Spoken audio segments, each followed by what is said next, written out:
bom dia, bom dia! Arthur Miligrama, Pouso Alegre, Minas Gerais, Brasil.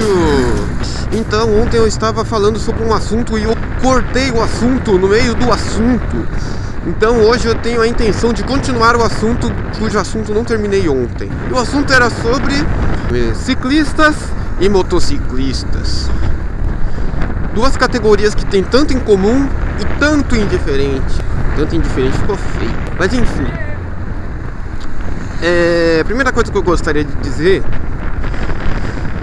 é sobre a minha opinião a respeito de divisões que costumam fazer entre motociclistas e motoqueiros. Na minha opinião, isso é a maior bobagem. Entendeu? Vou explicar por quê.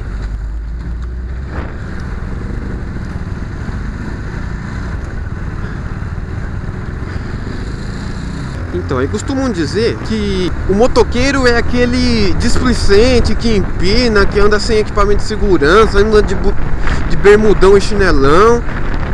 E o motociclista é aqueles que respeitam o trânsito, que usa equipamento, que blá blá blá.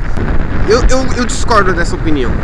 É só ter como exemplo sindicatos, por exemplo. Imagina, a Constituição Federal proíbe que existam dois sindicatos da mesma categoria no mesmo território.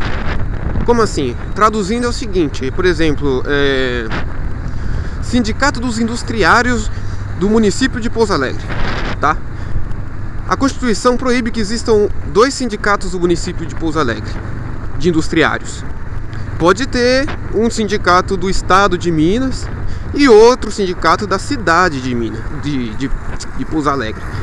Mas dois sindicatos da mesma cidade ou do mesmo estado, da mesma categoria é proibido. Por quê? Porque a Constituição não quis evitar a quantidade de sindicatos, não gostam de sindicalismo? Não é por isso. Porque dois sindicatos da mesma região e da mesma categoria enfraquece. Em vez de ter um sindicato forte, tem dois fracos. E por isso que eu sou a favor voltando para motocicleta, né? Por isso que eu sou a favor de esquecer essa divisão de motoqueiro e motociclista, porque se enfraquece.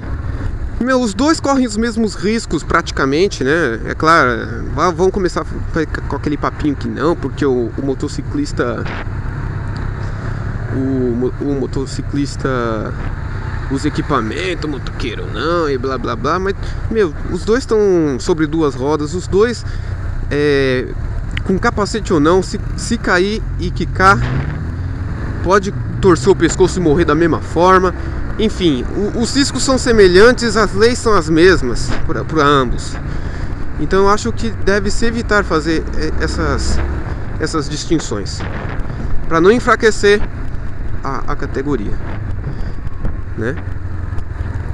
E isso vale também para os bicicleteiros e ciclistas, né? Ciclistas quem são? Ciclistas são aqueles caras que andam direitinho, usam equipamentos na bicicleta, capacete, ou seja, são aqueles caras que sabem andar de bicicleta por esporte, às vezes, sei lá. E bicicleteiro é aquele que usa a bicicleta para... Não, isso aí é um bicicleteiro, tá vendo? Ou seja, os próprios ciclistas também estão fazendo essas distinções, né? E eu acho que é uma bobagem. Eu acho que todos têm que se unir, independente das diferenças dessas diferenças que eu já citei, né? Porque na verdade os riscos são semelhantes para ambos.